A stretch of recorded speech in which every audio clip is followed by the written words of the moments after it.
Teman ya, Shalom. Saya agak sedikit ini ya, karena memang diskusi dengan Nandar ini tentang Yesus menikah ini udah ulang-ulang, teman-teman. Bene creator spiritus, mentes tuorum visita. Tahun lalu, ini saya harus katakan jujur, nama saya sampai up itu karena saya debat dengan Nandar tentang Yesus menikah ini yang nonton sampai 10K ke atas.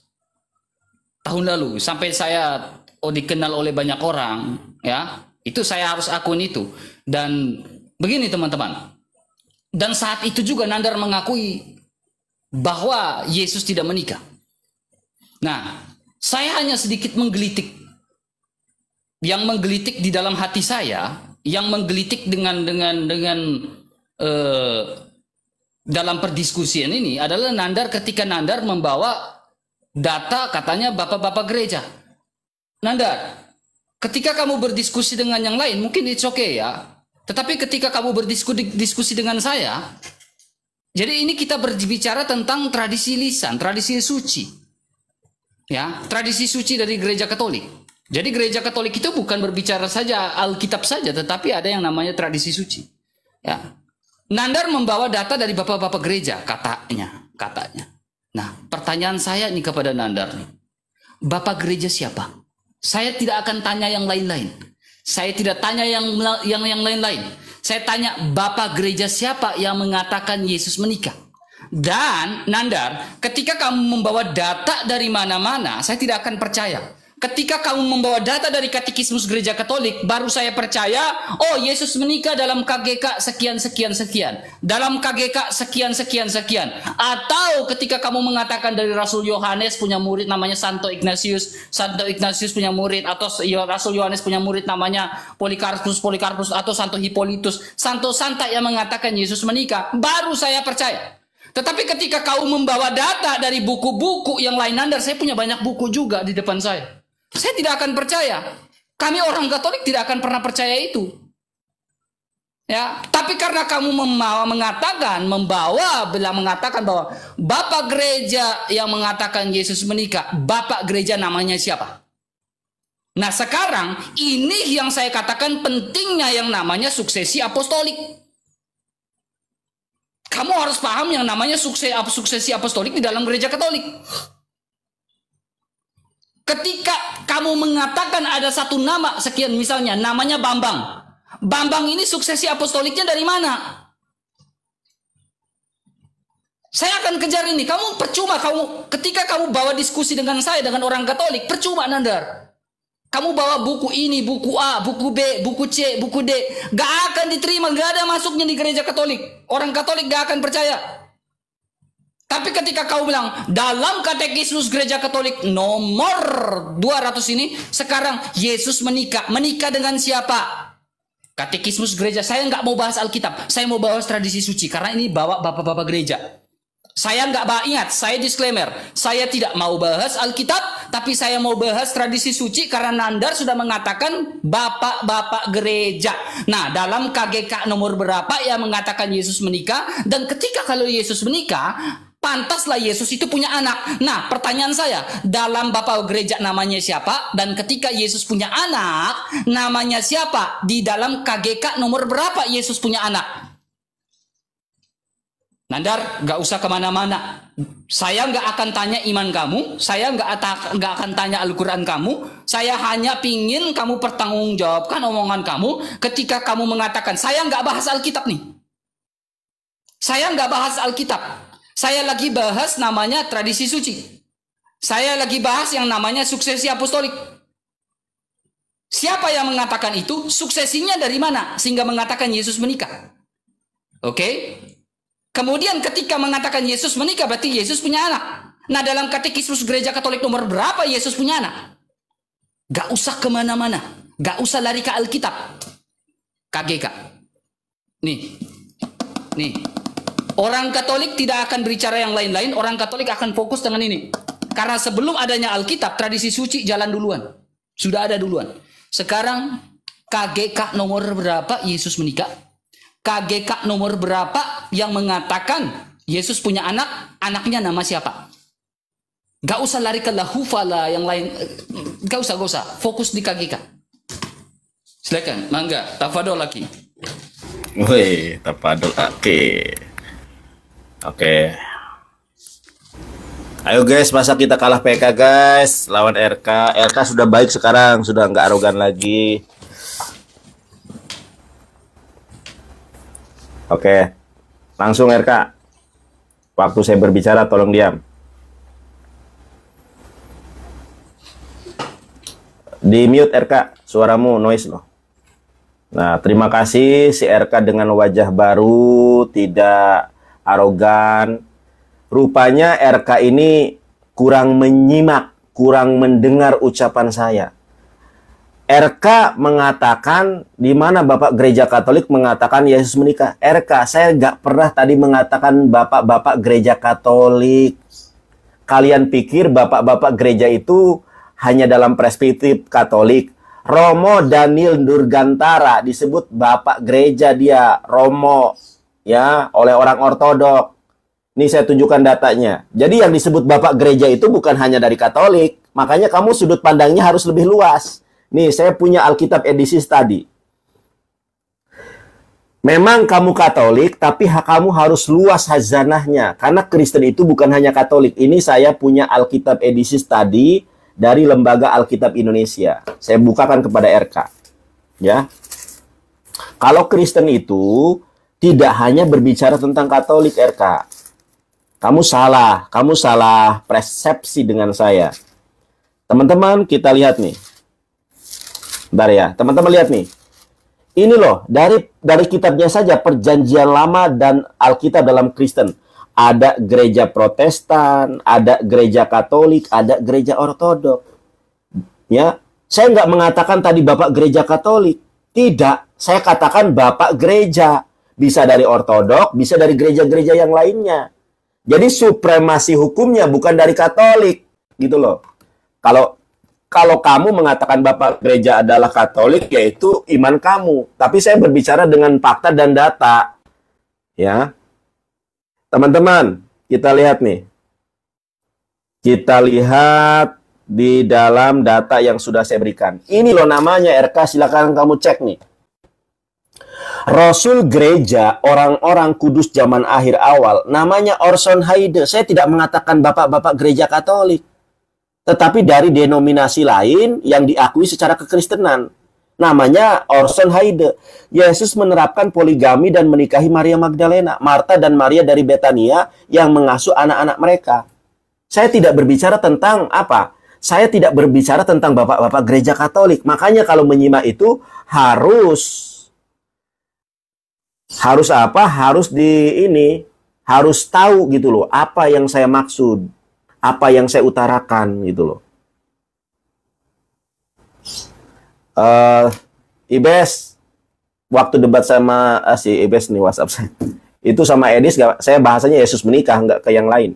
Oke, nah yang saya tanyakan sekarang adalah, kamu kan mengakui nih, namamu melambung, namamu dikenal orang karena kamu berdebat dengan saya. Kamu pansos secara media sosial dengan saya. Nih saya tunjukkan. Ini pertanyaan saya loh. Pertanyaan saya cuma 2 yang tidak bisa dijawab oleh Edis. Pertanyaan pertama adalah Lukas 7 ayat 38. Kamu katakan saya berdebat dengan kamu 1 tahun yang lalu. Oke, sekarang mungkin ilmumu sudah bertambah, RK. Di sini Maria Magdalena menciumi Yesus. Pertanyaan saya, tolong dijawab ini. Dalilnya di mana seorang laki-laki boleh disentuh oleh seorang wanita? Itu saja pertanyaan saya yang tadi saya layangkan ke si Edis. Cuma tidak dijawab. Nandar, kalau kamu bertanya tentang dalil dibolehkan, ya, maka kalau kamu bertanya di mana larangannya, kalau larangannya ada di dalam Torah CBLP, ya, kita lihat di dalam bahasa Ibraninya nih. Tadi bahasa Inggris saya katanya kurang bagus. Oke lah, nggak apa-apa bahasa Inggris saya. Sekarang saya bacakan di dalam bahasa bahasa Ibraninya. Beba kasah mimha al tiga bi sa'ain li ketubah mimha. tolong jangan sentuh aku, kecuali ada ketubah mimha, ada ikatan akad nikah dengan kamu. Welo nagaba, ya, seorang laki-laki jangan menyentuhku, jangan menyentuh seorang perempuan. Ada yomoto, sampai meninggal dunianya. Ini bahasa Inggrisnya ada tadi. Saya baca lagi ya teman-teman ya. Mohon maaf, bahasa Inggrisnya kurang bagus saya. Please do not touch me as I do have a marriage contract from you, and until the day of his death the man did not touch the woman. Ada. Sekarang kalau larangan menyentuh wanita ada, di mana dalil memperbolehkannya seorang laki-laki disentuh oleh seorang wanita Yahudi dewasa? Itu pertanyaan saya. Time is Yes, over. oke. Sekarang No problem. Yes, oke, mantap. Conversationnya. Belajar conversation dong, Nandar. Biar nggak dihina mulu kamu. Ya. Oke, Nggak apa-apa, Nandar ya. Oke, pencet Nandar. Yuk. Ya, sebenarnya gini teman-teman. Sebenarnya udah selesai. Pertanyaan saya, dua pertanyaan saya, Nandar tidak menjawab. Sebenarnya udah selesai. Kenapa saya bilang udah selesai? Pertanyaan saya simple.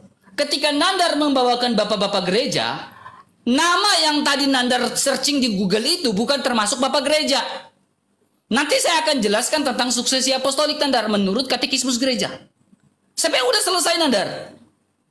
Karena tidak ada bapak gereja yang mengatakan Yesus menikah. Bahkan pertanyaan saya kedua, jika Yesus menikah, maka Yesus punya anak. Nama anaknya siapa? Di dalam katekismus gereja Katolik nomor berapa Yesus punya anak? Karena ini penting, Nanar. Ketika kau berdebat dengan orang lain, it's okay. Tapi ketika kau berdebat dengan orang gereja, orang Katolik, selesai kau, Nandar. Karena kami sebelum Alkitab itu dibukukan, ada fisik, ke orang Katolik berjalan berdasarkan tradisi suci. Makanya saya tanya, tradisi suci mana atau magisterium mana yang mengajarkan Yesus menikah? Apalagi berpoligami. Itu kan, Nandar. Nah sekarang, Nandar, ini kau membawakan data di dalam Lukas pasal 7. Nah, di dalam Lukas pasal 7 ini, Nandar, poinnya itu klimaksnya di mana, Nandar? Klimaksnya itu kau lihat, Nandar, di ayat 48. Konteks dalam Lukas 7 ayat 48 sampai 49 ini tidak berbicara tentang Yesus menikah. Tetapi konteks dalam Lukas 7 ayat 48 sampai 4, lihat. Lalu ia berkata kepada perempuan itu yang di atas yang mencium kaki Yesus, dosamu sudah diampuni. Dan mereka yang duduk makan bersama dia berpikir dalam hati, siapakah ia ini? Sehingga ia dapat mengampuni dosa. Konteks di dalam Lukas 7 ini mengatakan bukan Yesus menikah. Tetapi konteks di mana Yesus mengampuni dosa perempuan itu. Kemudian Nandar, saya kejar lagi kamu, Nandar, ini buku namanya The Apostles, Nandar. Ya, ditulis oleh dari Bapak Paus Benedictus. Dalam katekismus gereja Katolik nomor 77, adapun supaya Injil senantiasa terpelihara secara utuh dan hidup dalam gereja, para rasul meninggalkan uskup-uskup sebagai pengganti-pengganti mereka, yang mereka serahi kedudukan mereka untuk mengajar. Kemudian dalam KTKGK 78, penerus yang hidup ini berlangsung dalam bantuan Roh Kudus dinamakan tradisi. Pertanyaan saya, Nandar, belum kau jawab. Bapak gereja, tadi bukan bapak gereja. Google yang kau searching tadi bukan bapak gereja. Bukan bapak gereja orang Katolik. Karena tidak ada namanya siapa? Orson Hyde ya. Si Orson itu dalam gereja Katolik gak ada. Si Orson Hyde itu tidak ada dalam bagian dari suksesi apostolik, gak ada. Makanya saya tanya, ketika kau berdebat yang lain mungkin kau bisa kadalin, tetapi ketika kau dengan gereja Katolik, kau tidak akan bisa. Kenapa? Kami berjalan berdasarkan tradisi suci. Pertanyaan saya, bapak gereja mana dalam suksesi apostolik yang mengatakan Yesus menikah? Dalam KGK nomor berapa? Dan bapak gereja mana yang mengatakan Yesus punya anak? KGK nomor berapa yang mengatakan Yesus punya anak? Dan orang itu, isi Orson yang kau bawakan tadi, suksesi apostoliknya dari rasul siapa? Ketika si Orson tadi mengatakan Yesus menikah, pertanyaan saya, si Orson tadi itu dari mana? Suksesi dari rasul mana? Tolong jawab pertanyaan saya, gak boleh kemana-mana. Gak boleh tidak usah bahas Alkitab, sekarang saya lagi bahas sejarah dengan kamu. Kalau kau diskusi dengan yang lain mungkin bisa. Tapi kalau dengan saya, Nandar, depan saya ini ada tradisi suci, Nandar. Dan gak bisa kau kadalin kami. Jadi saya ingin tekankan kepada orang Kristen, bahwa sebelum adanya Alkitab fisik itu, orang Kristen berjalan berdasarkan tradisi suci. Makanya saya tanya, si Orson tadi itu dari suksesi Rasul mana? Sehingga dia berani sekali mengatakan bahwa Yesus itu menikah dan punya anak. Saya tanya, si Orson, saya ulang-ulang di pertanyaan, 3 pertanyaan saya ulang-ulang. Si Orson Hyde tadi yang kau bawakan itu, suksesi dari Rasul mana? Jawab, jangan kemana-mana. Jangan kemana-mana, Nandar. Saya akan kejar ini. Gak boleh kemana. Kalau ada, bilang ada. Kalau tidak, bilang tidak. Seperti Nandar katakan. Jika ya, katakan ya. Jika tidak, katakan tidak. RK, saya belajar dulu. Lebih terhormatlah Nandar dan saya lebih hormatlah kamu ketika kau mengatakan, RK, saya pelajari dulu tradisi suci ini. Barulah kita diskusi lagi. Saya akan lebih bangga, lebih hormat kamu Nandar. Daripada kamu berkelit-kelit, itu bagi saya tidak terhormat. Tafadol lagi. Ayo kita diskusi. Ya. Baik.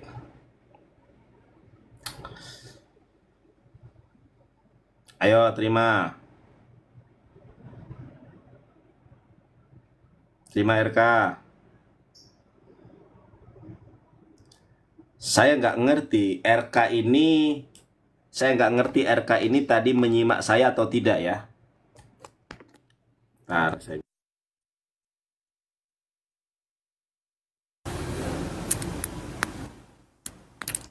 ada suara saya teman-teman. Saya nggak ngerti RK ini menyimak saya atau tidak. Saya di awal sudah mengatakan loh, saya tidak mengatakan itu bapak-bapak gereja Katolik. Yang diakui bapak-bapak gereja Katolik oleh Protestan nggak diakui. Jadi parameternya bukan bapak gereja Katolik RK. Tetapi ada bapak-bapak gereja yang di luar Katolik. Emang kau pikir Kristen itu hanya Katolik? Ini loh RK, datanya RK. Jadi Kristen itu kan terbagi nih. Perjanjian lama dalam Alkitab Kristen ada Protestan, ada Katolik, ada Ortodoks, ada Koptik dan lain sebagainya.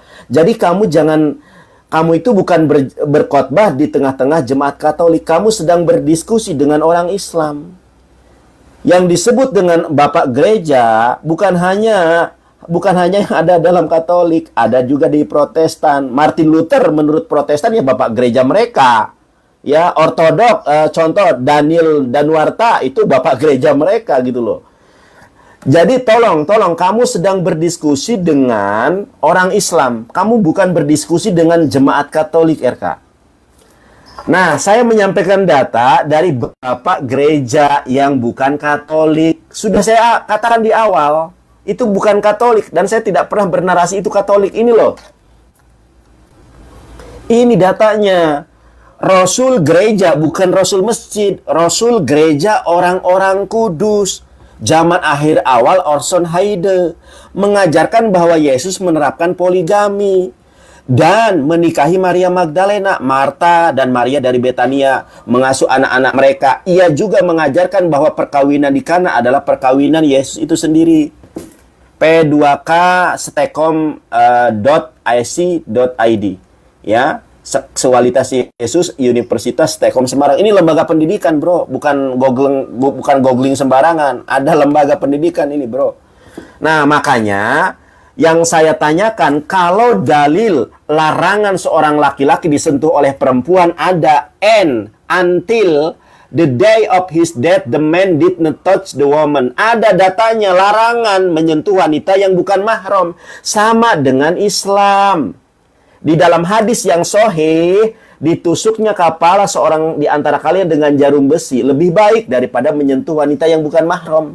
Makanya kalau kita ada perempuan bercadar, kita nyelonong, salaman, pasti dia begini. Karena bukan mahram. Kita ada uhti misalnya, mau salaman, kenalan dong uhti, kita nyodorkan tangan kita, masih dia gini. Ada namanya bukan mahram, itu hukum Torah dan hukum Quran. Hukum Yahudi dan hukum Islam ada yang namanya nggak boleh menyentuh wanita yang bukan mahram. Begitupun sebaliknya. Di dalam Lukas 7 ayat 38 RK, itu di awal saya tidak mengatakan itu adalah prosesi pernikahan. Tidak. Tetapi seorang istri, Yesus yang bernama Maria Magdalena, dia melakukan dosa. Makanya dia bertemu dengan suaminya, Yesus meminta ampunan agar oleh Allah diampuni dia minta didoakan oleh Yesus. Ini ada Injilnya. Nama Injilnya Maria Magdalena. Loh, bagaimana sih kamu? Sebentar ya, datanya itu di mana? Saya. Datanya ada. Mana tadi nih? Lupa. Oke, sebentar ya, lupa saya. Datanya ada tadi. Nah ini loh. Petrus menjawab kepada Maria, kami tahu cinta guru terhadapmu beda dari cintanya terhadap wanita lain. Ada disebutkan di sini tadi sudah berulang kali. Pertanyaan saya sekarang, ya, Yahudi dan Islam sepakat ada mahram. Pertanyaan saya, di mana dalil dibolehkannya seorang Maria Magdalena menciumi Yesus? Ingat, saya tidak mengatakan itu prosesi pernikahan, tidak. Tetapi saya mengatakan Maria Magdalena adalah istri Yesus, sebagaimana rasul-rasul gereja atau bapak-bapak gereja Orson Haide yang mengatakan Yesus poligami. Itu yang saya tanya. Di mana dibolehkannya seorang perempuan menyentuh seorang laki-laki rabi Yahudi?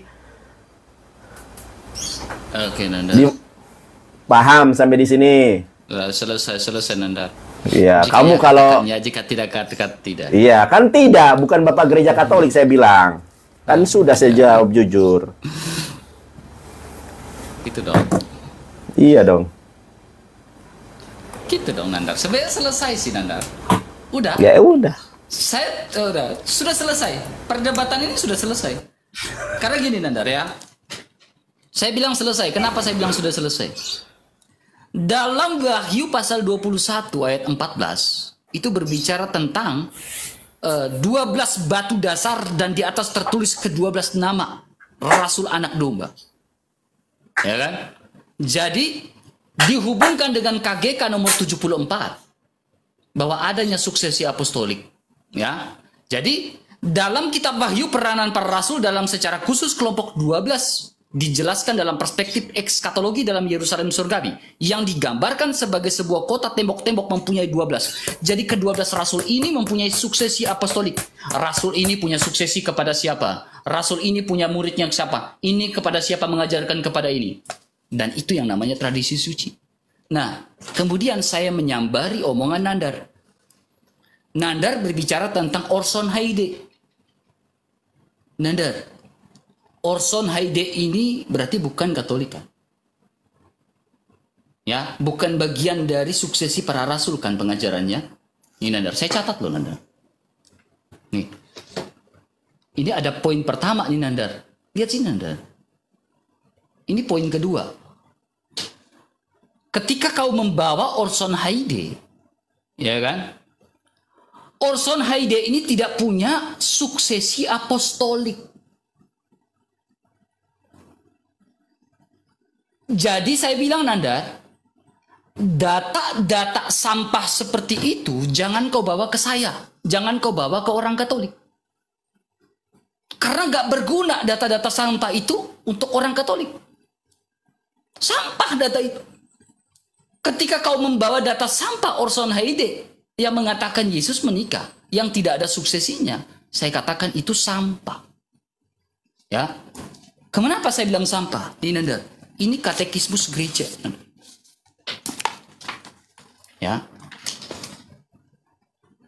Nih, ini katekismus gereja Katolik, Nandar. Ini katekismus nomor 78. Penerusan yang hidup berlangsung dengan bantuan Roh Kudus dinamakan tradisi yang berlanjut dari para rasul ke para uskup. Nih, pewartaan-pewartaan yang diungkapkan. Jadi sudah sangat jelas Standar. Selesai. Orson Haide tidak punya suksesinya. Jadi saya katakan gini teman-teman. Ketika kita ingin berapologet, ya, belajarlah bahasa asli Yunani dan Ibrani. Ya, sehingga jangan kita diputar-putar oleh si Nandar ini. Belajarlah bahasa Yunani dan Ibrani itu. Pelajari bahasa Yunani itu. Pelajari bahasa Ibrani itu. Sehingga kita tahu, oh bahasa aslinya seperti ini. Sehingga kita bukan mengeisegesis, tetapi kita mengeksegesis. Bukan mengeksegesis apa yang dalam otak kita, kita eisegesis, kita taruh dalam Alkitab. Bukan gitu Alkitab. Eksegesis, menarik keluar. Pentingnya belajar bahasa asli itu. Sehingga kita jangan diputar-putar sama Nandar. Nah, gini Nandar. Jadi sudah kau ngaku kan? Sudah selesai debat ini Nandar. Sudah selesai perdebatan ini. Jadi si Orson Haide ini tidak punya suksesi apostoliknya. Berarti 3 pertanyaan saya, Nandar tidak mampu menjawab. Oh maaf Nandar. Tidak perlu ulang-ulang lagi Nandar. Karena sudah terfokus di dalam Lukas pasal 7 ayat yang ke-48. Dosamu sudah diampuni. Jadi konteks di sini adalah konteks bukan orang itu begini-begini. Bukan begitu Nandar. Bukan cium-ciumnya begini. Bukan gitu Nandar. Tapi konteks di dalam Lukas 7 adalah konteks pengampunan dosa. Ya, ya. Kalau kita bahas lebih dalam lagi Nandar. Ini panjang Nandar. Waktumu cuma sejam. Waktumu cuma sejam. Jadi sudah selesai perdebatan ini. Bahwa si Orson Haide ini adalah anatema, bidah. Jadi jangan kau bawa data-data sampah itu di hadapan orang Katolik. Karena bagi kami itu data sampah yang tidak pantas orang Kristen untuk membacanya. Ya Nandar ya. Karena kami sudah ada yang namanya tradisi suci yang punya suksesi apostolik. Selesai Nandar. Udah. Oke. Udah jangan kabur dong. Kamu udah bagus-bagus Jangan kabur dong. Kamu tuh gimana sih? Kita ngobrol santai aja. Itu aja Nandar. Itu udah itu aja. Kita cari Oke, kita gini aja. Gini loh, kita bicara dari hati ke hati nih. Saya tanya sama kamu. Tradisi gereja Katolik membenarkan tradisi Protestan atau tidak? Dan sebaliknya, Protestan membenarkan tradisi gereja Katolik atau tidak? Kan tidak.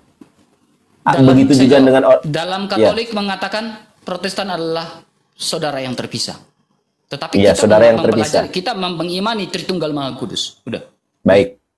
Ya, saudara yang terpisah itu kan bahasa-bahasa yang halus yang mengatakan memang kan ada AANs ya, tidak ada keselamatan di luar gereja Katolik. Ada loh. Kamu tahu nggak? Nanti saya tunjukkan. Oke. Makanya sebentar. Extra salus nulas ecclesiam. Iya, betul. Dan Kristus sebagai kepala gerejanya. Nah, di situ. Iya, makanya itu. Makanya saya bilang dalam katekismus gereja Katolik, ya Nandar, tidak usah bahas itu karena saya lebih tahu itu. Orang Katolik lebih tahu itu. Ya, ketika kau bicara di luar gereja tidak ada keselamatan, Kristus sebagai kepala gerejanya. Dan kalau berbicara dalam katekismus gereja Katolik, nah, gereja Protestan masih menjalankan sakramen-sakramen sesuai dengan tradisi suci. Ini waktu saya atau waktu kamu sih? Kita mulai lagi Waktu saya dipakai enak aja. Mulai lagi Makanya bahas kita saja, nggak usah lari kemana-mana. Enggak. Ya kamu yang tadi katanya saya nggak mau kalau di luar Katolik. Nah bener. Tadi kamu mengatakan nih, ini kan dalilnya dari Gereja Katolik ya, Gereja Katolik Vatikan.id. Ini resmi dari Gereja Katolik. Di luar gereja Katolik sama sekali tidak terdapat keselamatan. Kan ini katekismus gereja Katolik, magisterium gereja. Protestan di luar gereja Katolik, nggak ada keselamatan menurut Katolik. Menurut iman Katolik, kamu katakan iya, tidak katakan tidak. Di luar gereja Katolik tidak ada keselamatan. Kalau kamu berdiskusi hanya ruang lingkupnya Katolik, berarti kamu menutup khazanah keilmuan. Kalau imanmu mengatakan Katolik yang benar, itu terserah Anda, RK. Kalau kamu, nggak mau saya nerima dari data di luar Katolik. Makanya sejak awal saya katakan, saya tidak mengatakan Orson Haide adalah Bapak Gereja Katolik. Tidak sama sekali. Saya hanya mengatakan dia Bapak Gereja, bukan Bapak Gereja Katolik. Jadi, kamu menolak apa data yang bukan dari Katolik. Itu bukan diskusi RK. Kalau kamu nggak mau menerima data. Karena Kristen itu bukan hanya Katolik. Ada Ortodok, ada Protestan. Protestan juga nggak menerima data Ortodok. Ortodok nggak menerima data Katolik. Ya, Protestan nggak mengakui mengakui apa? Mengakui Paus sebagai pemimpin tertinggi Katolik di dunia, di muka bumi ini sekarang. Ya kan, terpusat kan kepemimpinannya. Makanya kita lepaskan itu dulu. Bantah data saya. Di dalam Gitin 57A dikatakan bahwa seorang perempuan tidak boleh menyentuh seorang laki-laki. Meskipun dia istri Yesus, boleh jadi kita kan nggak tahu kesalahan apa yang dilakukan oleh Maria Magdalena. Boleh jadi dia disuruh masak oleh Yesus, dia bantah, itu dosa loh. Kalau dalam Islam, dalam Yahudi, misalnya, istriku Maria Magdalena, coba itu masak ikan. Ah, nggak mau, lagi males, ini lagi PW Facebookan, misalkan, ini improvisasi. Itu dosa loh, RK. Coba kita lihat tuh, Lukas pasal 7 ayat 1 sampai ke 40 yang kamu baca, tidak disebutkan dosa apa yang Maria lakukan. Bahkan saya lihat di dalam websitenya Katolik bahwa Maria Magdalena adalah ketua para rasul. Ada loh. Coba kamu cari nih. Apakah kamu ngerti nih katekismus gereja Katolik, magisterium gereja? Coba kamu cari. Pandangan bapak-bapak gereja Katolik terhadap Maria Magdalena. Itu ada pandangannya. Kalau Maria Magdalena itu adalah pemimpin para rasul, ada loh. Makanya saya tanya, kalau seorang laki-laki tidak boleh menyentuh seorang perempuan, begitupun sebaliknya ada di datanya tadi, Gitin 57A. Sudah saya bacakan berulang kali, tidak usah saya tunjukkan lagi. Sekarang saya minta data, di mana di dalam literasi Kristen, baik dalam Torah maupun di dalam Alkitab, ada dalil seorang perempuan dibolehkan menyentuh seorang laki-laki karena dosa. Di mana? Kalau saya, sebagaimana data-data yang lengkap yang sudah saya tunjukkan tadi ke Edis, Maria Magdalena adalah istri daripada Yesus Kristus. Banyak sumbernya, banyak datanya. Mungkin teman-teman yang melihat dari awal sudah melihat pemaparan saya. Saya minta, kalau pernikahan Yesus menikah, datanya tadi sudah saya sebutkan satu persatu. Dari bahasa Ibrani, dari buku, dari Injil, dari mana-mana. Yang kedua.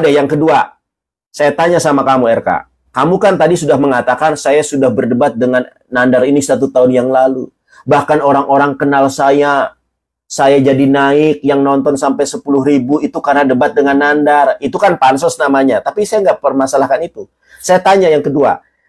Menurut katekismus gereja Katolik, magisterium gereja, suksesi Katolik, kemana perginya Yesus dari 12 tahun sampai 30 tahun? Kenapa bapak-bapak gereja nggak mencatatkan kisah Yesus? Banyak sekali firman Tuhan yang tersia-sia dari usia 12 sampai 30 tahun loh. 17 tahun firman Tuhan menjadi tak berguna di hadapan bumi dan semesta ini. Kalau Anda meyakini Yesus sebagai Tuhan. Masa firman Tuhan hanya 3 tahun, dari usia 30 sampai 33 tahun? Banyak perkataan yang tidak diucapkan oleh Yesus. 2 pertanyaan saya tolong jawab. Yang kedua, Anda sudah mendengar tadi pertanyaan saya? Ya, nah, sudah. Begitu. Oke. Logika saya jalan nih. Logika saya jalan. Serius. Jangan jadi saya... Sabar Nandar, sebelum kita lanjutkan ini, saya tanya dulu, Orson Haide ini gereja apa Nandar? Protestan atau bukan? Protestan. Dari berarti, ya. Bukan Katolik. Berarti bukan Ortodoks. Protestan. Berarti reformat. Protestan. Reformasi. Ya, reformat. Ya, reformat. Oke. Mencet. Nandar, kau kena jebakan Batman dari saya. Kau sudah tahu lawan saya ini banyak jebakan. Ketika Nandar, Orson Haide ini dari Protestan bukan? Iya, dari Protestan karena dengar baik-baik, Nandar. Orson Haide ini dari mana? Dari Reformat. Iya, dari Reformat katanya. Nandar, kau dengar baik-baik ya, Nandar ya. Ketika kau, maka saya bilang kau ini gampang sekali masuk jebakan saya, Nandar. Gini Nandar, ketika berbicara tentang Orson Haide, kalau dia Protestan berarti dia ikut konsili, ya kan? Karena dalam konsili Nisea, reformasi termasuk mengikuti konsili Nisea II. atau konsili ekumenis 7. Itu termasuk bagian reformasi, termasuk bagian daripada konsili. Nah, ketika kau berbicara tentang Orson Heide ini bagian daripada reformasi, berarti Orson Heide ini bagian mengikuti konsili Nisea 2 atau konsili ekumenes. Nah, sekarang dalam konsili ekumenes atau konsili-konsili itu yang reformasi ikut, tidak ada tuh yang mengatakan Yesus meninggal. Berarti kesimpulannya Orson Heide ini bukan Protestan. Orson Heide ini bukan reformasi. Nandar masuk jebakan saya, maka saya bilang selalu ada jebakan Batman dengan saya. Karena apa? Orang Katolik itu lurus berdasarkan tradisi, Nandar. Gak keluar ke sana, gak keluar ke sini. Makanya saya tanya, Orson Heide itu reformasi enggak? Iya, Protestan, reformasi. Nah, reformasi, reformat termasuk mengikuti konsili Nicea 2 atau konsili ekumenis 7 pada tahun 700. Jadi Orson Heide ini bukan reformasi, Nandar. Data sampah dari mana yang kau bawakan, Nandar? Udahlah, Nandar. Gak usah kau kemana-mana. Makanya saya bilang kau selalu masuk jebakan saya. Gini, Nandar. Kau lihat baik-baik. Nih, makanya saya bilang saya akan keluar dari tradisi. Nandar. Tradisi suci sabda Allah yang oleh Kristus Tuhan dan oleh Roh Kudus dipercayakan. Ini Katekismus 113. Kepada para rasul disalurkan seutuhnya kepada para pengganti mereka. Supaya mereka ini dalam terang Roh Kudus dengan pewartaan mereka memelihara, menjelaskan dan menyebarkan dengan setia. Dengan demikian maka gereja yang dipercayakan untuk meluruskan dan menjelaskan wahyu menimba kepastian tentang segala sesuatu yang diwahyukan. Nah, ini baik tradisi maupun kitab suci. KGK nomor 113. Jadi, si siapa? Orson Heide itu bukan reformasi juga. Orson Heide itu juga bukan bagian daripada Protestan. Karena Protestan tidak pernah mengatakan Yesus menikah. Nandar, ini aja kau udah kalah dengan saya, Nandar. Udahlah, Nandar. Jika ya katakannya. Sekarang gini kedua. Extra salus nullas ecclesiam, Nandar. Ya, kalau kau ingin belajar tentang extra salus nullas ecclesiam dengan saya, kita ambil waktu lain, Nandar. Sehingga kita akan membedah tuh KGK tentang extra salus nullas ecclesiam. Tentang teman saudara-saudara kita yang terpisah seperti apa, saudara-saudara kami yang terpisah seperti apa. Tidak serta-merta apa yang ada dalam pikiran, oh tidak selamat, bukan begitu. Oh berarti di luar Katolik tidak selamat, bukan begitu, Nandar. Karena ada penjelaskan Katekismus Gereja Katolik nomor-nomor lain lagi tentang extra salus nullas ecclesiam. Jangan berpatokan pada satu nomor saja. Gitu, Nandar. Udah selesai. Si Orson Sirup itu bukan bagian dari reformat juga, Nandar. Saya ini reformat, Nandar. Saya dulu, Nandar. Saya ini STT, Sekolah Tinggi Teologi. Saya mantan pendeta juga. Saya tidak pernah tuh dengar si Orson Heide ini bagian dari reformat. Gak pernah. Saya ini STT, tapi bukan STT Nias. STT itu banyak, Nandar. Bukan STT Nias. Dan saya orang reformat, Nandar. Ya, jadi ketika saya belajar sekolah tinggi teologi dulu, si Orson Heide ini pernah sebut-sebut sebagai bapak gereja atau bagian dari reformat. Gak pernah saya dengar dalam sejarah gereja, Nandar. Gak ada. Ya, jadi sudah perdebatan ini sudah selesai, Nandar. Ya, terima kasih banyak. Kita cari tema yang lain. Kamu jangan kabur, LK. Belum selesai kok selesai. Belum selesai. Tenang. Saya mau kasih makan kambing, Nandar. Masya Allah, Asa nantilah. Berkah selalu. Belum PK-nya sudah selesai. Makasih, Asa. Berkah selalu. Berapa kali lagi nih? 2 kali lagi. Kenapa? Kamu dari tadi kok selalu menghindar, nak? Ini Nandar selesai ya, nah. Kok kamu pengen selesai? Kan kita ini bertukar pendapat. Saya kecapean, Nandar. Soalnya saya ini perjalanan jauh karena di sini ada bencana. Gitu. Saya harus istirahat. Saya hanya greget aja tadi. Iya, udah. Lanjut kita. Lanjut. 2 kali lagi belum.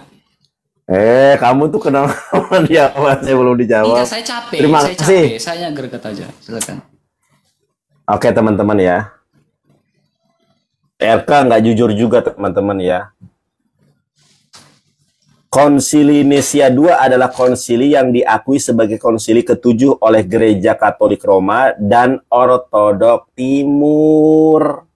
Nih saya ini teman-teman ya.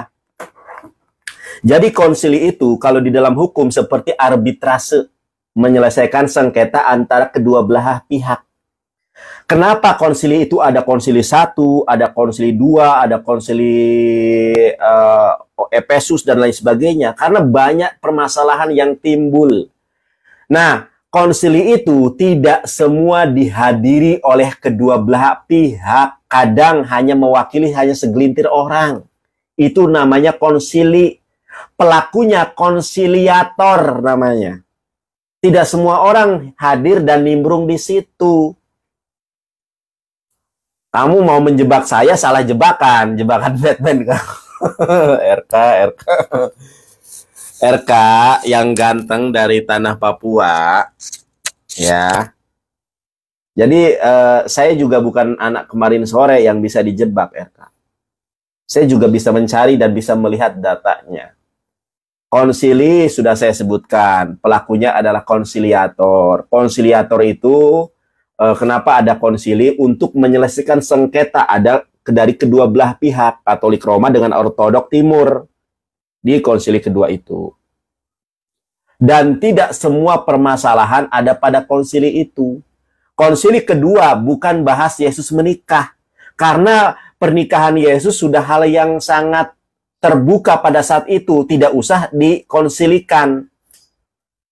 Nah, kan ada konsili bagaimana Maria itu termasuk Tuhan atau bukan, kan ada konsilinya. Roh Kudus ada Tuhan atau tidak, ada konsilinya. Yesus ini 100% manusia atau 100% Tuhan, ada konsilinya.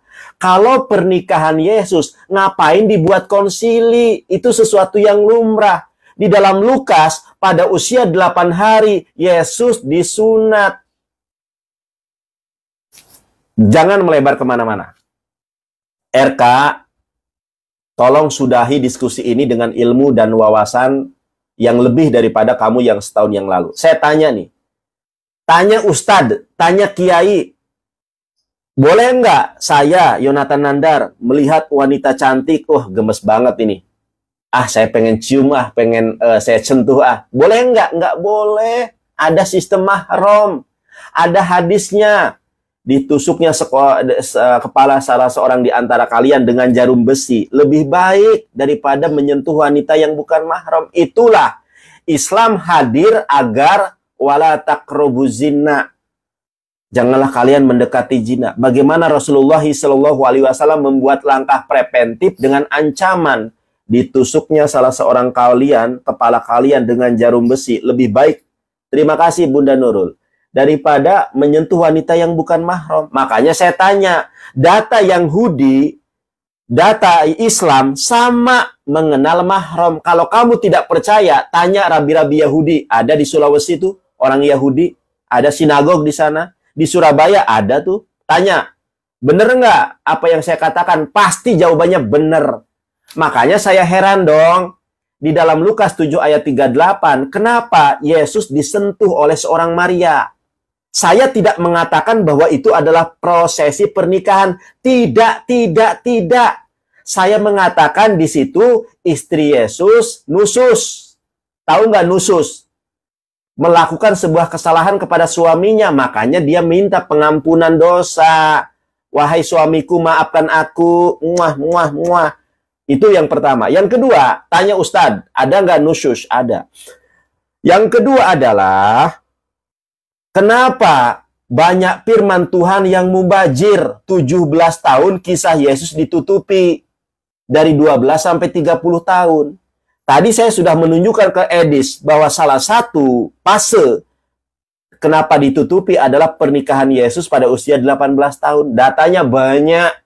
Tidak mungkin saya ulangi kembali. Jadi tolong, di mana datanya dibolehkannya seorang wanita menyentuh seorang laki-laki? Yang kedua, kemana saja Yesus dari usia 12 sampai 30 tahun menurut data Katolik, Katekismus Gereja Katolik sama Magisterium Gereja Katolik? Jeder.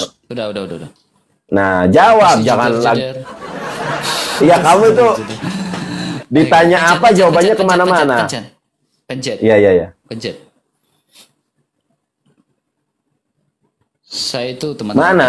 Pencet Nandar. Pencet. Iya. Ngerti kan pertanyaan saya? Jangan lagi ke Orson Hide. Nanti ke Orson Hide. Ngerti. Oke, baik teman-teman. Jadi, mari kita bongkar kebobrokan dari si Nandar ini selanjutnya. Penipuan-penipuan yang Nandar lakukan, data-data yang Nandar bawa ini, Nandar bawa data dari gereja mana? Nih, Nandar. Data sampah seperti ini jangan kau bawa depan saya, Nandar. Gereja orang-orang kudus akhir zaman. Ternyata Nandar mengambil data Orson Hide ini yang mengatakan Yesus menikah dengan Maria Magdalena. Data ini Nandar ambil sumbernya dari Mormon.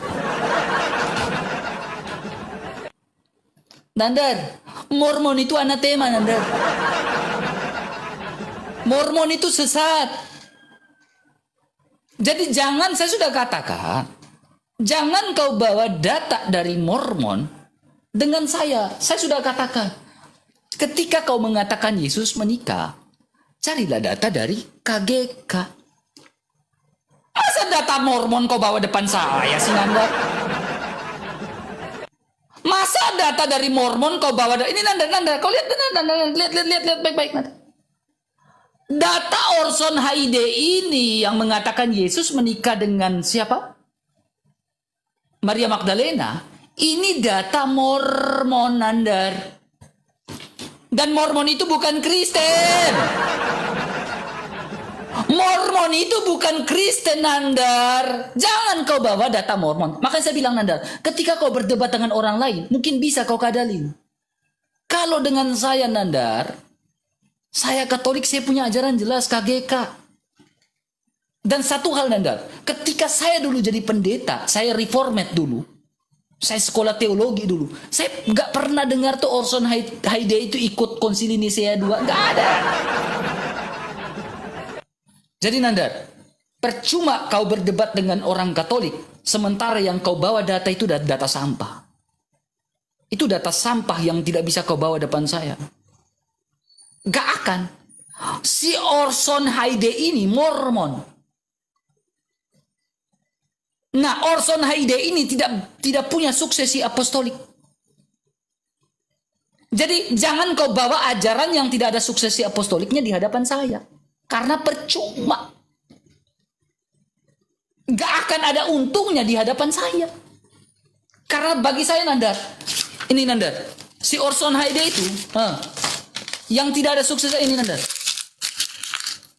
Nih, Orson Hide itu bukan bagian dari gereja. Saya harus gini, baru saya buang ke tong sampah. Karena Orson Hide juga bukan bagian dari gereja. Untuk apa saya mengikuti ajaran dari Orson Hide? Jadi teman-teman, dari tadi Nandar debat dengan Edis, ya, dengan saya juga, Nandar membawa data dari Mormon. Orson Hide ini adalah gereja Mormon. Dan Mormon ini bukan Kristen. Bukan Kristen. Satu hal, Nandar, pertanyaan saya.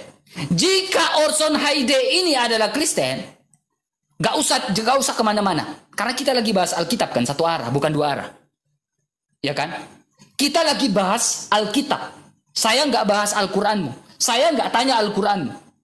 Tapi saya lagi tanya soal Alkitab. Jadi kau tolong, kita lagi bahas satu arah. Jadi tolong kau jawab pertanyaan saya. Pertanyaan saya simple. Ketika kau membawa data dari Orson Hide ini suksesi apostoliknya dari siapa? Sehingga data yang kau bawa mengatakan Yesus menikah itu benar. Kalau dengan yang lain kau berdebat, mungkin bisa kau bohongi. Tapi dengan saya orang Katolik, dengan kami orang Katolik, tidak bisa kau bohongi. Karena punya suksesi yang jelas. Sekarang, ketika kau mengatakan Orson Hide itu, mengatakan Orson Hide menikah, sekarang, si Orson Hide ini suksesi apostoliknya dari Rasul siapa? Jangan kemana-mana, jangan lari kemana-mana. Jawab pertanyaan saya, Orson Haide ini suksesi apostolik, pengajarannya dari Rasul siapa? Jangan kemana-mana. Sehingga kalau susunannya, suksesinya jelas dari Rasul siapa? Misalkan dari Rasul Yohanes. Ya kan? Saya percaya tuh bahwa Yesus menikah dan punya anak.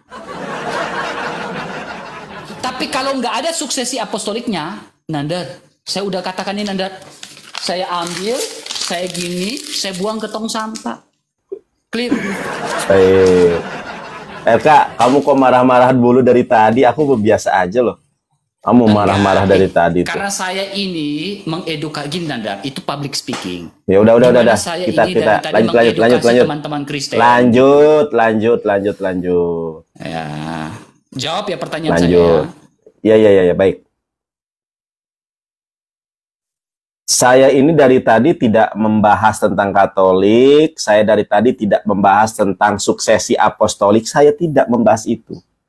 Ya.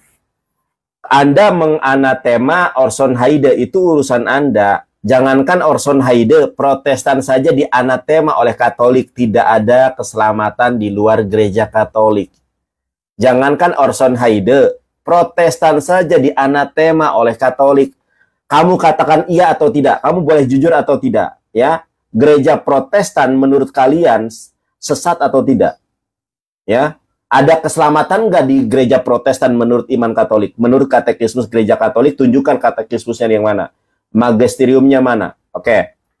Nah, saya tidak bertanya tentang Orson Haide. Cuma data dari Orson Haide ini berkesesuaian dengan ini loh RK.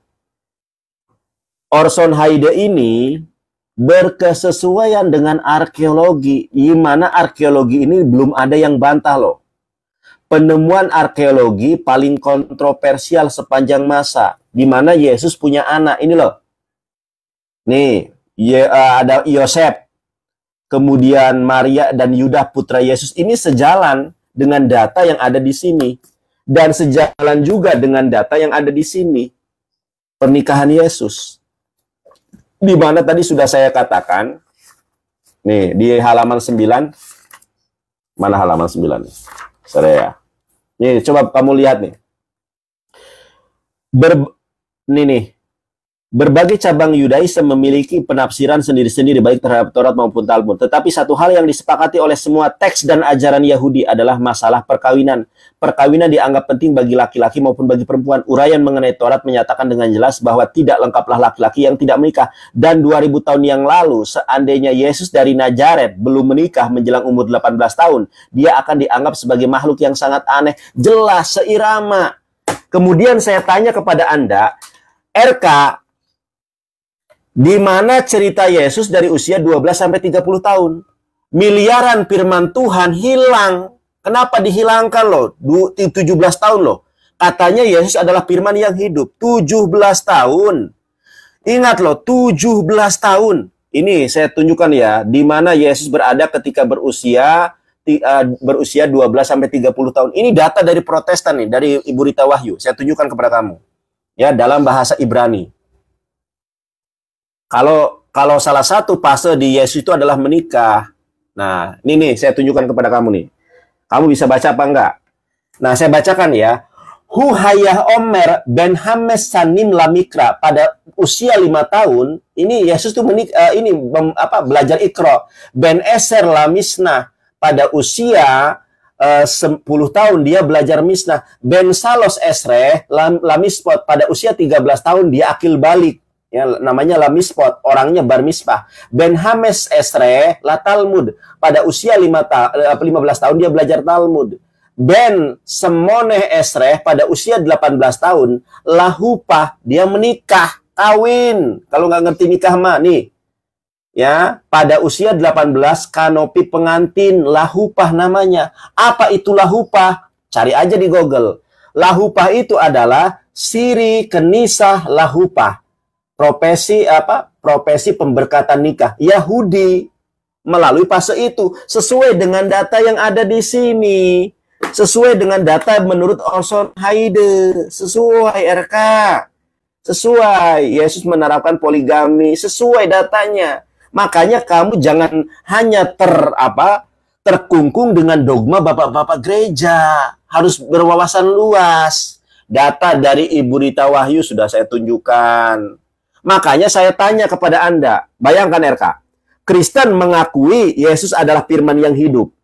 17 tahun firmannya hilang begitu saja. Kenapa bapak-bapak gereja itu menghilangkan itu? Saya tanya nih. Kamu tadi mengagung-agungkan katekismus gereja Katolik, ya, suksesi apostolik, magisterium gereja. Tunjukkan magisterium gereja, katekismus gereja Katolik, ya, kemudian suksesi apostolik. Kenapa? Firman Yesus dari usia 12 sampai 30 tahun dibuang sia-sia. Satu. Yang kedua, kamu tidak menjawab pertanyaan saya, di mana diperbolehkannya seorang Maria Magdalena menyentuh Yesus sebagai rabi Yahudi yang belum dinikahi. Jawab. Jangan dari tadi kamu ngalor ngidul terus nih, nggak bisa jawab. Oke, baik. Saya jawab. Tenang Nandar, saya tidak akan tanya iman kamu. Ya dari tadi saya tenang loh. Dari tadi emang saya tantrum. Enggak. Lanjut Nandar. Jawab ya. Tahu kan pertanyaan saya? Pertanyaannya nanti ke Orson Haide lagi. Nandar, ketika kamu ingin membawa namanya extra salus nulas ecclesiam, Nandar, di depan saya ini, Nandar, saya bisa kuliahkan kamu, Nandar, gratis. Nandar, ini tentang extra salus nulas ecclesiam. Jadi ketika kau membawa tentang extra salus nulas ecclesiam ke saya, Nandar, saya bisa kuliahkan gratis ke kau. Nah, ketika kau berbicara tentang gereja Protestan, maaf, ini ada 3 poin. Saya harus luruskan Anda. Ya, kau berbicara tentang gereja Protestan, orang Katolik memandang gereja Protestan sebagai saudara. Ya, saudara. Karena Kristus sebagai kepala gereja. Ya, karena apa? Dikatakan sebagai saudara. Karena gereja Protestan masih menjalankan sakramen. Salah satu sakramen yang dijalankan oleh gereja Protestan adalah sakramen baptisan dalam nama Bapa, Putra, dan Roh Kudus. Satu saya jawab. Ya. Kemudian, ya, ketika kau mengatakan Yesus menikah, lalu kau mengambil data sampah dari saya, kau bawa ke saya, dan Roh Kudus. Satu saya jawab. Ya. Kemudian, ya, ketika kau mengatakan Yesus menikah, lalu kau mengambil data sampah dari saya, kau bawa ke saya, ke orang Katolik, yaitu data dari Orson Haide, Mormonisme, mungkin kau tidak jawab pertanyaan saya. Pertanyaan saya adalah Orson Haide suksesi apostoliknya dari Rasul siapa? Tidak kau jawab dari tadi. Saya akan kejar terus. Bukti bahwa Orson Haide itu betul yang mengatakan Yesus menikah, kau harus berani tunjukkan Orson Haide dari suksesi dari Rasul siapa. Mormon tidak punya suksesi. Ya, kemudian kedua, Nandar, mungkin dan sudah pasti kau mengatakan Yesus menikah dan punya anak. Anaknya siapa? Lalu pertanyaan saya kepada kamu, mungkin Yesus Barabas yang menikah itu Yesus Barabas. Kalau Yesus yang disebut Kristus tidak menikah, tetapi Yesus yang disebut Barabas itulah yang menikah. Yang itulah yang dimaksudkan oleh Orson Haide mungkin. Dan Yesus Barabas itu juga yang tidak disalibkan. Dan Yesus Barabas seorang penyamun itulah yang menikah dan punya anak. Mungkin itu datanya, Nandar, mungkin itu. Sehingga si Orson Haide ini dengan kebutaannya yang tidak punya suksesi apostolik mengatakan Yesus menikah karena mungkin dia mengatakan Yesus Barabas lah yang menikah dan punya anak. Orson Zero. Kemudian, Nandar, saya sudah membaca website dari Ibu Rita Wahyuni. Setiap dia memposting sesuatu, saya ini penikmat pembaca Ibu Rita Wahyuni, Nandar. Lahufa yang kau bacakan dalam bahasa Ibrani tadi, Nandar. Ya, lahufa. Lahufa konteksnya di situ bukan merujuk pada Yesus Kristus. Bukan Yesus Kristus yang lahufa, yang menikah. Dan perkawinan di Kana itu bukan perkawinan Yesus Kristus. kau sudah tidak jawab pertanyaan saya. Lalu kau mengatakan Orson Haide. Ternyata saya tanya, Nandar, Orson Haide ini siapa? Protestan bukan? Nandar bilang, iya Protestan. Lalu saya tunjukkan, ternyata Orson Haide ini adalah apa? Mormon. Nandar bohong. Nandar bohong dengan saya. Makanya saya bilang, Nandar, data-data sampah seperti itu jangan kau bawa ke kami orang Katolik. Karena itu tidak berpengaruh dengan keimanan kami, Nandar. Kecuali kau membaca, menemukan di sini. Kemudian, Nandar, kau bertanya tentang usia 12 sampai 30 tahun. Nandar, dalam Katekismus Gereja Katolik, ya, dalam Katekismus Gereja Katolik, Nandar, nomor 476, ketika sabda telah menjadi manusia dan dia terbatas di dalam tubuh, ya, Yesus buat apa sih? Bukan berarti Yesus menikah. Lalu kau mengambil data dalam Lukas pasal 7. Bukan. Dia bersama dengan ayah dan ibunya. Makanya dalam gereja Katolik dan gereja Ortodoks, kau lihat tuh, Nandar, ada pedang, sebilah pedang seperti ramalan Simeon. Seperti sebilah pedang yang menembus hati bunda. Ada 7 pedang. Nah, di situ kita bahas lagi dalam. Artinya mater dolorosa, bunda yang berduka. Itu dalam, Nandar. Itu akan berhubungan dengan 12 sampai 30 tahun. Waktu habis. Nangkap, Nandar? Ya, waktu habis, RK. Ya, jadi jujur ya, Nandar ya. Suksesinya dari mana? Silakan. Iya, ya. Baik, waktu saya. Guys, kalah kita, guys. Kalah PK, guys. Menangkan dong.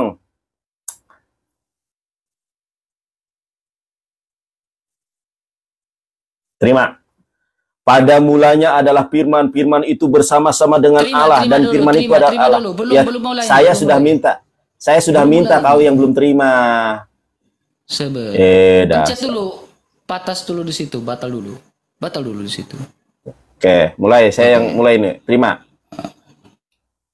17 tahun kisah Yesus hilang. Kenapa hilang? Makanya Ibu Rita Wahyu mengungkapkan apa saja sih yang dilakukan oleh Yesus itu. Ini RK, di mana Yesus berada ketika berusia 30 tahun. Ini berbicara tentang Yesus Kristus, bukan Yesus Barnabas. Ini bukan bercerita tentang Yesus Barabas. Ini bercerita tentang Yesus Kristus, usia 12 tahun sampai 30 tahun hilang. 17 tahun loh hilang, Yesus kemana? Makanya diungkap di sini dengan berbagai macam sumber.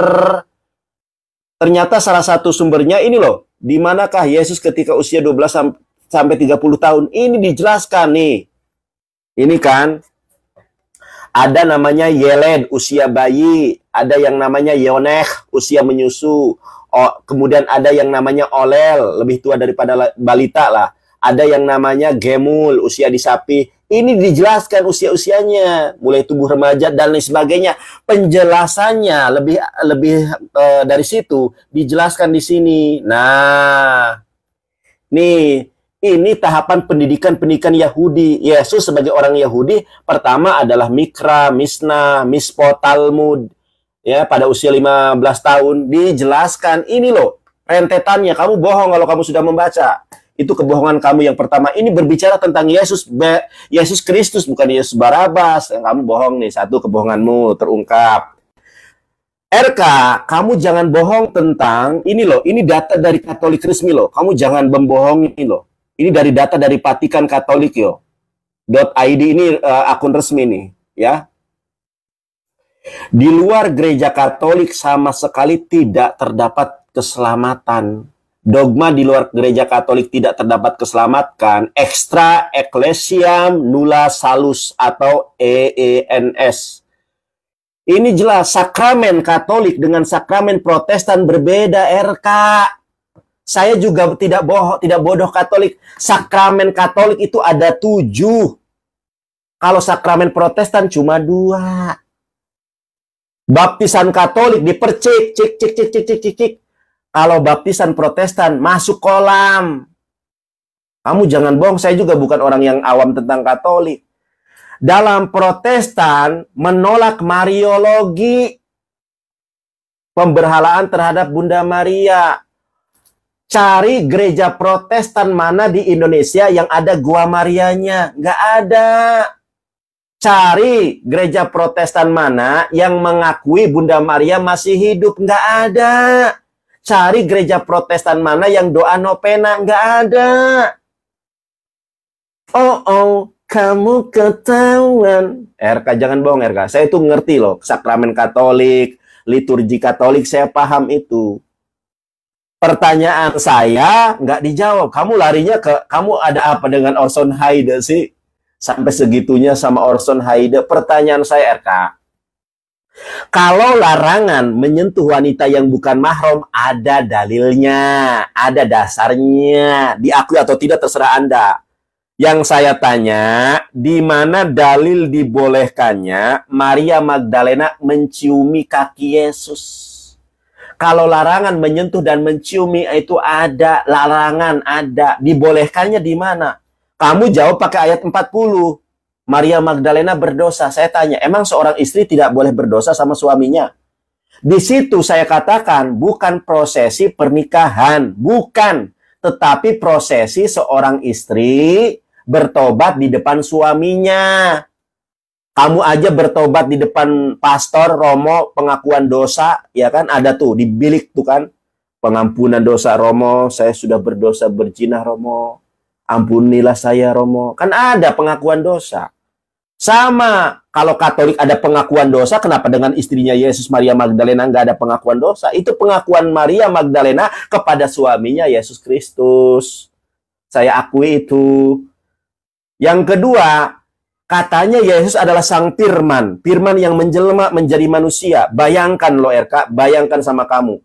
17 tahun firmannya hilang di telan bumi. Apa saja yang dilakukan oleh Yesus kalau bukan menikah? Sebagaimana data di Ibu Rita Wahyu. Kamu bohong. Ibu Rita Wahyu mengatakan nih datanya. Salah satu pasenya itu kanopi. Bukan Yesus Barabas itu. Yesus Kristus. Aduh RK nih. Oke, terima kasih. Nandar masih mau lanjut? Kau? Oke, Tobat. Oke, gas. Oke. Saya harus jelaskan dulu biar tidak ada kesalahpahaman. Iya, jawab ya RK ya, ntar RK. Jadi jangan kemana-mana. RK, ya RK, baik. Kamu jangan emosi, jangan emosi. Enggak, udah. Langsung Kamu, pencet. RK, sebentar dulu. Kamu, iya, sabar. Kamu jangan seperti dulu lagi, RK. Kenapa kamu takut ya? Enggak. Kenapa kok sekarang kamu pakai kacamata, RK? Oke, tenang. Oke, saya nggak akan kayak dulu lagi. Ya. Oke, pencet. Iya. Kamu jangan tutupi air matamu dengan kacamata hitam, RK. Pencet. Iya, silakan. Ini Nandar. Paus Fransisius mengatakan apa? Berjanjilah pada dirimu sendiri. Ya, dan saya sudah berjanji, jika orang menyakitimu, janganlah kau membalas. Ya. Karena air mata itu akan diam-diam menembus jiwa. Ya. Berjanjilah pada dirimu sendiri. Jika orang menyakiti kamu, janganlah membalas sakit hati itu. Dan saya tidak akan membalas itu kepada kamu, Nandar. Karena saya orang Kristen. Saya tidak akan membalas mengajar, membuka kitab kamu, Al-Quran kamu, saya tanya Quran kamu, enggak. Berjanjilah pada dirimu sendiri. Ketika orang menyakiti kamu, janganlah membalas itu. Nandar, sekarang kita bicara tentang tradisi suci. Nah, ini berbicara tentang extra salus nullas ecclesiam, Nandar. Ya. Jadi 4 prinsip tentang extra salus nullas ecclesiam. Bahwa berbicara tentang extra salus nullas ecclesiam, poin pertama, keselamatan datang dari Kristus yang adalah kepala gereja. Oke, sebagai kepala gereja. Nah, berbicara tentang kepala gereja ini, Nandar, ya, berbicara tentang kepala gereja, ini akan berhubungan dengan buku dari Paus Benedictus. Ini Nandar. Paus Benedictus mengatakan apa? Gereja itu sebagai persekutuan. Jadi ketika kita mengatakan apa? Yesus tanpa gereja adalah Yesus yang imajiner. Itu tidak mungkin. Karena ini berbicara tentang para rasul dalam Wahyu pasal 21 ayat 14. Gereja yang dituliskan atas nama 12 para rasul anak domba. Nah, sehingga kedua, Nandar, berhubungan dengan itu akan berhubungan dengan apa? Keselamatan dari gereja, lalu agar diselamatkan orang harus terhubung dengan gerejanya, entah melalui apa Nanda? Baptisan. Oke? Dan gereja Protestan percayai baptisan Bapa, Putra, dan Roh Kudus. Sehingga kamu harus memahami extrasalus nullus ecclesiam secara baik dan benar. Kalau kamu tidak paham, jangan kamu ngomong. Ya Nandar ya. Kemudian poin berikutnya, kamu berbicara tentang Lukas pasal 7 tentang Maria Magdalena. Nandar, data yang kau bawakan, puncak dari Lukas pasal 7 itu ada di dalam ayat 48. Lalu ia berkata kepada perempuan itu, dosamu telah diampuni. Jadi konteks dalam Lukas pasal 7 itu adalah berbicara tentang konteks pengampunan dosa, bukan konteks tentang lahufa. Kemudian, coba Nandar, kau buka di dalam Ibu Rita Wahyuni itu. Coba kau buka dalam Ibu Rita Wahyuni. Di dalam Ibu Rita Wahyuni, dalam sarapan pagi Biblika, lahufa dalam bahasa Ibrani di situ, konteksnya tidak merujuk kepada Yesus. Coba kau tunjukkan di dalam Alkitab, di pasal berapa, ayat berapa, lahufa yang merujuk pada Yesus Kristus. Habis ini saya minta kau buka. Lahufa dalam bahasa Ibrani yang merujuk pada Yesus Kristus. Makanya saya bilang gini teman-teman. Ketika mau berapologet, belajarlah bahasa asli Yunani dan Ibrani. Sehingga tidak diserongkan sama si Nandar. Jangan bilang bahasa Ibrani itu nggak penting. Jangan bilang bahasa Yunani itu tidak penting. Kamu sebagai apologet belajarlah bahasa Ibrani dan Yunani. Saya bukan ngomong kamu Nandar. Belajarlah bahasa Yunani sehingga tidak dibohongi sama si Nandar. Jangan bilang bahasa Yunani Ibrani tidak penting. Bahasa Yunani Ibrani itu sangat penting, teman. Ya, sangat penting. Ketika kamu mengatakan bahasa Yunani Ibrani tidak penting buat saya, tidak penting. Makanya jangan menyesatkan para umat. Jangan menyesatkan jemaat ketika kau mengatakan Ibrani Yunani tidak penting. Kita ini mengeksegesis. Mengeksegesis artinya menarik keluar apa yang tertulis di dalam Alkitab. Dalam kaidah, dalam bahasa aslinya. Bukan mengeksegesis apa yang dalam isi kepala kita taruh dalam Alkitab. Bukan gitu. Itu eksegesis. Bukan eksegesis. Makanya saya tunjukkan. Coba kamu tunjukkan dalam Haberit. Dalam bahasa Ibrani, Haberit ya Nandar ya. Lahufa yang merujuk pada Yesus. Coba tunjukkan sekarang. Konteks yang merujuk pada Yesus. Coba buka sekarang. Saya baca. Coba kita sama-sama.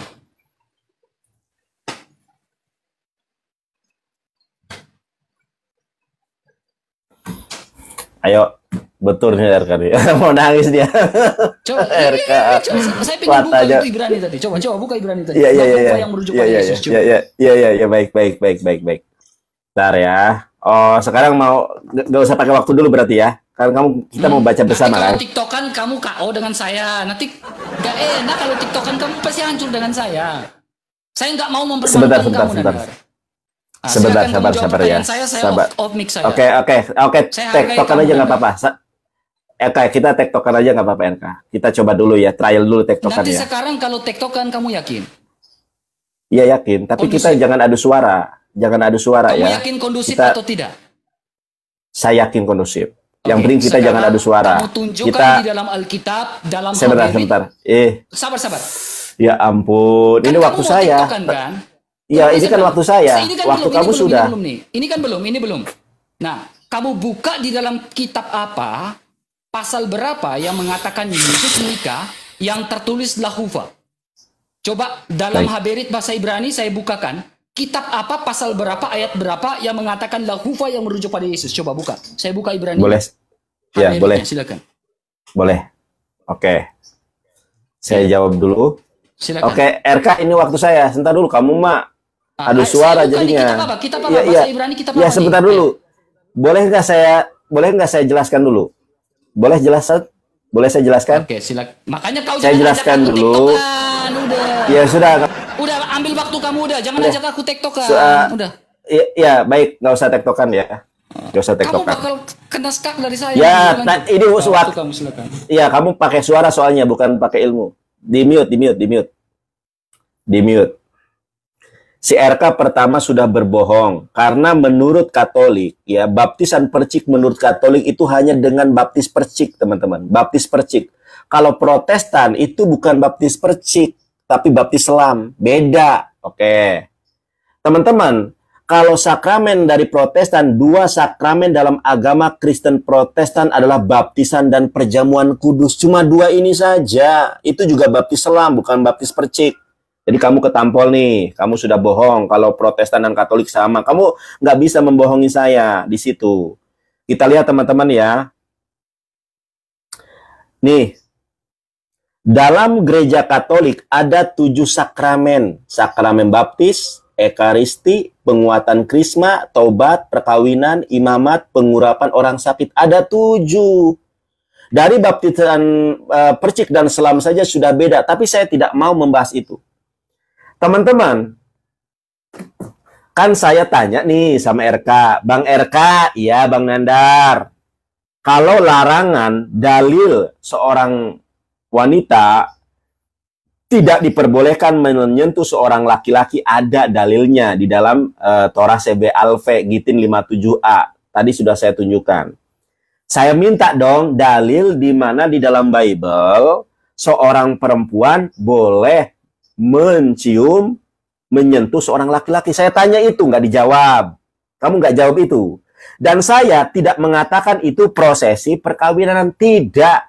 Tetapi itu adalah istri Yesus yang melakukan sakramen pertobatan.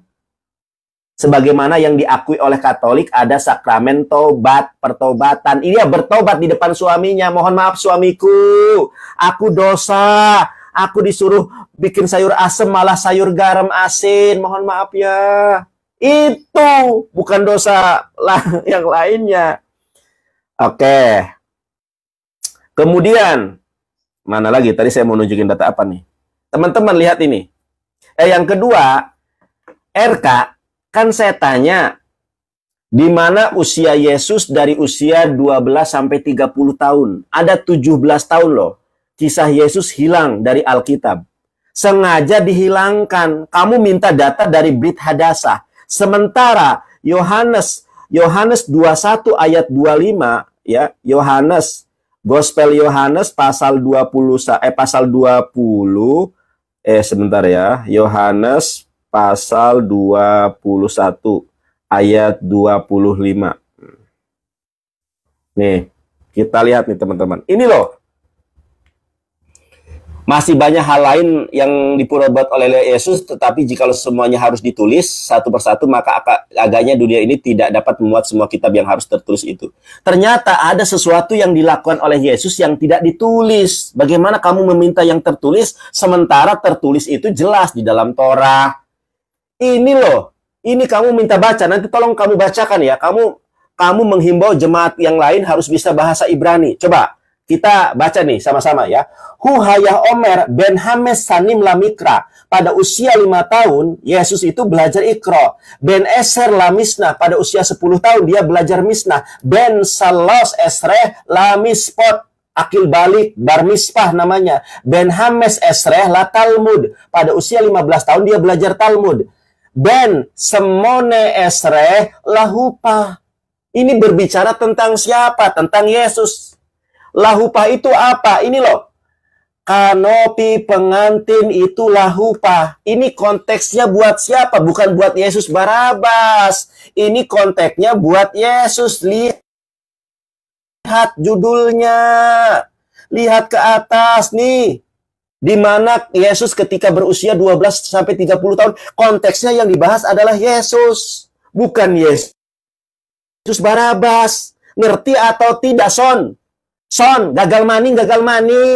Saya tanya sampai 1 jam loh. Yang ditanya apa, jawabannya kemana-mana. Kamu, tidak ada keselamatan di luar gereja Katolik itu namanya apa? Tadi apa ya? Extren, ex nullus, ecclesiam, gratia. Itu. Saya tidak melihat, lupa itu kalau itu. Extra salus, nullus, gratia. Sekarang Coba Oke. sebelum memulai ini, kau balik dulu kameramu. Yang tadi Boleh. yang Ibu Rita Bayuni, kau balik kameramu. Ya enggak, silakan kamu balik aja. Enggak. Balik Datamu, dulu kameramu. Balik dulu enggak, kameramu. jangan nyuruh-nyuruh Enggak, saya. balik dulu, Enggak, balik jangan dulu. nyuruh-nyuruh saya. Jangan nyuruh-nyuruh saya. Kameramu. Enggak, Baik. balik bahasa Ibrani sampai coba bahasa Ibrani Oh, balik dulu. iya, Nah, baik, coba, baik. enggak, kau baca dulu, balik. Mana yang tadi lahufa? Coba. Lahufa Oke, tadi, boleh. Dekatkan. Nah, ini nih. Oke. Nah. RK, Sekarang sebetulnya. kau lihat di Sebentar. situ. Sabar. Sebentar. Coba kau lihat di Sabar. Nanda, jangan takut Nanda. RK, Jangan takut. sabar dulu, stop dulu. Di mana di situ 10 detik. Ada Yesus. 10 detik.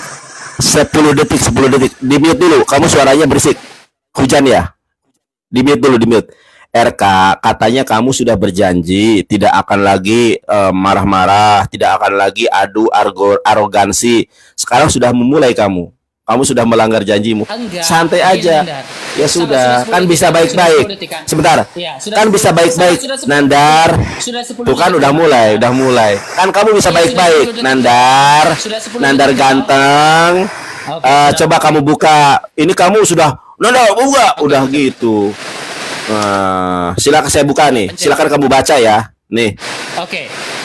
Jadi, teman-teman, di dalam situ tidak pernah mengatakan nama Yesua yang melakukan lahuba. Ya. Nama Yesua yang melakukan Baca. lahuba di situ tidak ada. Sabar Nandar, kalau kamu mau TikTokan dengan saya, nanti kamu kalah Nandar. Makanya saya tanya, coba, oke kita baca ya. Di situ ada nama Yesua yang merujuk pada lahuba enggak? Coba, mana nama Yesua? Coba tunjukkan Yesua yang melakukan lahuba. Jangan diam. Tunjukkan nama Baca. Yesua yang melakukan enggak, coba tunjukkan Loh. dulu. Baca Nama Yesua dulu. yang melakukan lahuba. Coba tunjukkan. Loh. Kamu nggak malu tadi katanya belajar bahasa Yunani, Iya, belajar makanya bahasa saya bilang, Ibrani. saya tahu baca Nandar, saya tahu baca. Ya udah baca Tapi dulu. Di situ tidak pernah melakukan nama Yesua yang melakukan lahuba, tidak ada. Tidak ada Nandar, tidak ada di situ. Yesua yang melakukan lahuba tidak ada. Nah, sekarang giliran saya Nandar. Ada beberapa poin. Poin pertama tentang baptisan. Ya. Nggak ada. Baca RK. Nggak ada. Banyak penonton yang minta kamu baca. Kau lihat di sini. Huhaya, Omar, mana? Gak ada. Mana Yesua? Mana lahubanya? Mana baca? Mana? Huhaya, mana? Huhaya, Omar, mana? Salah. Kita sibuk Salah nih. bukan Omar. Waktu Salah. saya habis nih. Waktu saya habis hanya untuk baca. Gak ada di situ Yesua yang melakukan lahuba. Huhaya, Omar gak ada. Salah bacaannya. Gak ada. Salah bacaannya. Kayaknya udah Nandar udah nggak bisa diskusi nih kayak gini. Yeah. Kamu nggak Saya- bisa diskusi nih Nandar. Ini waktu Oke, saya. sebentar. Ya udah, silakan. Kamu udah nggak bisa diskusi Nandar. Saya hargain kamu, tapi kamu nggak hargain saya. Dan saya anggap kamu nggak bisa jawab pertanyaan saya. Sama sekali tidak bisa jawab pertanyaan saya. Tidak ada di situ huhaya atau merujuk pada lahuva yang merujuk pada Yesua. Tidak ada. Makanya sekarang ada 2 poin nih di sini Nandar. Tentang baptisan. Baptisan di sini menurut dalam Yohanes pasal 3. Gereja reformasi saja melakukan baptisan. Dan ini baptisan menyelamatkan. Yohanes pasal 3 ayat 3. Ketika percakapan Yesus dengan Nikodemus, ini sakramen. Kemudian, poin berikutnya Nanda. Kau bicara tentang pengakuan dosa. Saya catat nih, mengaku dosa. Di mana mengaku dosa? Yakobus pasal 5 ayat 16. Karena itu hendaklah kamu saling mengaku dosa. Jadi data-data yang kau serang ke gereja, ke orang Kristen, tidak berdasar semua. Bahkan data kau bawa dari Mormon. Ya, jadi saya pikir Nandar, kau mau bilang saya takut atau apa, terserah. Kita akhiri sampai di sini. Saya tidak mau lanjut lagi karena hanya mutar di sini saja. Baik, oke. Ya, RK, silakan kau kita nggak close statement. Oke. Karena ini satu ini Nandar ya.